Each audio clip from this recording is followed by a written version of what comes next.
This isn't a story about a football game or the experience of a lifetime. It's a story about a dog.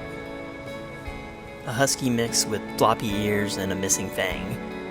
A fang that we spent $300 on, only to find out that she was never born with one. A dog named Arya. Every Sunday, and sometimes Thursday or Monday, from the time she was a puppy, she was on that couch by my side, watching the Patriots. It was the only day she was allowed on the couch. As time went on, she learned that the sound of a roaring crowd and Jim Nance's voice meant that it was couch time together. The first Super Bowl we watched together was Super Bowl 49, Patriots versus the Seahawks.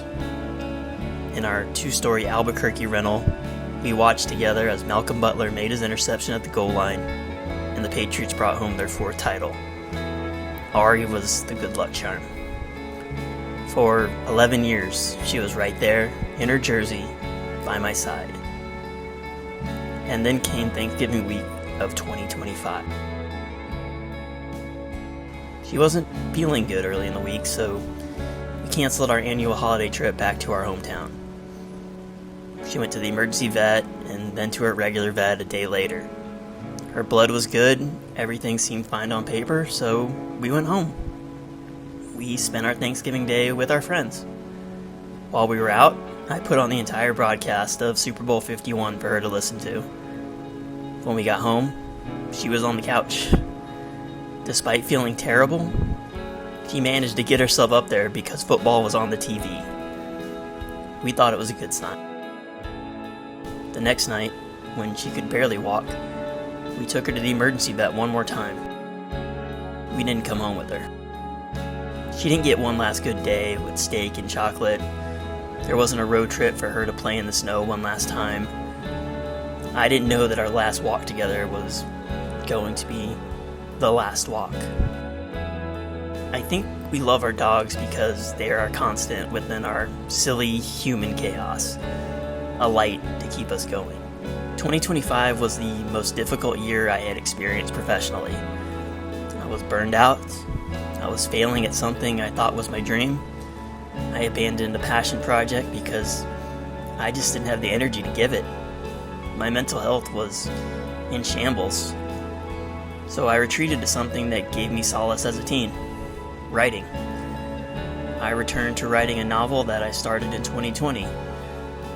And nearly every night, starting in March, I'd sit in my office writing until all hours of the night. And always by my side was a snoozing dog with one fang. So, how did she get me to the Super Bowl? Well, it all goes back to that $300 missing fang. When I got a new job in 2018 at Torchy's Tacos, one of the benefits was pet insurance through Nationwide.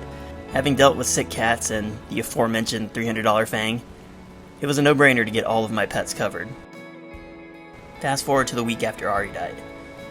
I had 3 invoices in my hand totaling about $3,800. I filed their claims, and as I got the confirmation that they had been submitted, I was greeted with a splash screen that told me about a contest to win a Super Bowl experience. All you had to do was submit a photo and do a small write-up about what your pet means to your game day experience. In that moment, as I had just filed her last claim, it hit me that I'd never get to watch another game with her again. So I wrote, because that was all I really knew how to do in that moment. Fast forward to January 12th, 2026. I am working in my office when I get a call from an unknown number. Like any millennial, I ignore it. Another call. Ignored. I eventually get a call from a Nationwide insurance number. I answer thinking that it has something to do with my claims or some other issue, but I'm greeted by a really nice woman named Zakia. She informs me that I'm the winner of the Tails and Touchdown contest, and me and my wife are going to see Super Bowl 60 in San Francisco. So, yeah, people really do win those Super Bowl contests you see advertised everywhere. I like to think that the universe has a handful of surprises in store for all of us. The odds of winning a trip to the Super Bowl are already astronomical. The odds of actually seeing your favorite team playing in it seems impossible. But the Patriots did it. I like to think Arya had this one last gift for me. Our first Super Bowl together was the Patriots and Seahawks. This Super Bowl was the Patriots and the Seahawks. The trip was incredible. People at Nationwide were so kind to us. They resonated with my story and made so much effort to make this an unforgettable experience. They sent us so much swag before we left, had a basket of even more swag waiting for us in our hotel room, and even got us tickets to an amazing tailgate party before the game. Sure, Pats lost, but that doesn't diminish the story. It just makes it real. Arya got me to the Super Bowl.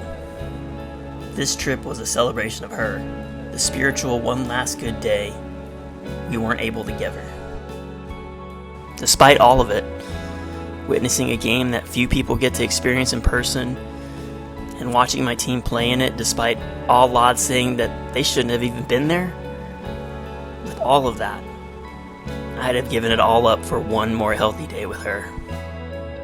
Grief is love realized, and grief never really goes away. My reality for the rest of my days is that I'm going to always wake up a little sad, because that pup with the missing fang isn't there waiting for her morning walkies. Always a little sad, but always grateful, because it means that it was all worth it. I'll remember Arya for the rest of my stupid little life, and try to be the person she believed I was.